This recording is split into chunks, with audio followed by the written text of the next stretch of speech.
बसा बोल नका. हे गाईज, आज आम्ही आलो आहे टरगळी काकूंकडे आणि आम्ही त्यांच्या शेतामध्ये अशी खिचडी बनवणार आहे. तर हे बघा, चूल पेटवली. आज आम्ही नवीनच ताजी ताजी चूल बनवली आहे आणि आज तीच पेटवली आहे. ताजं ताजं सरपण आहे.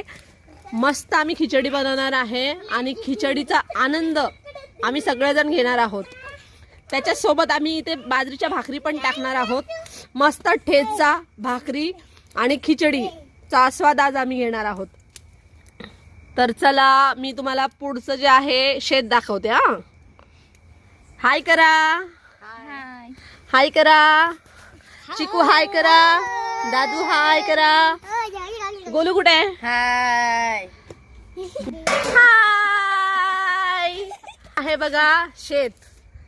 इकडे आमच्या काकूंनी लावलंय बघा कांद्याची पात, म्हणजे कांदे येईल इथे. इथे कोथिंबीर लावली आहे, तिकडे लसण लावलाय, मेथी आहे इथे. ताजी ताजी मेथीची भाजी पण आम्ही आज फ्राय करणार आहे. वांग्याची झाडं पण आहे इथे. मस्त याला ताजे ताजे वांगे आल्यानंतर आम्ही भरीत पण बनवणार आहे. तसंच आपण थोडस पुढे गेलो तर कढीपत्त्याचं ताजा ताजा कढीपत्ता इथे आपल्याला बघायला भेटेल. ताजे ताजे निंब जर खायचे असेल मसाल्याच्या भाजीमध्ये पिळून, तर ताजे ताजे निंब पण इथे आहे. आळूच्या पानाच्या वड्या करायच्या असेल तर आळूच्या पानाच्या वड्या आहे.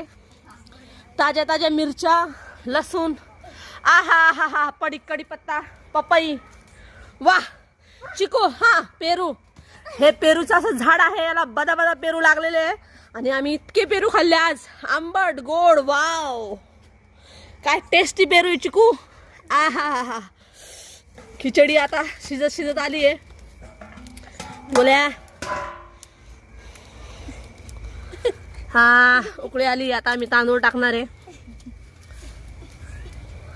आणि काकूंच्या हातची खिचडी आहे, जी की खिचडी स्पेशलिस्ट. हाय. आणि खिचडी झाल्यानंतर तुम्हाला फीडबॅक देईल. Okay, bye bye bye bye bye. Mobile टाकते बाबा.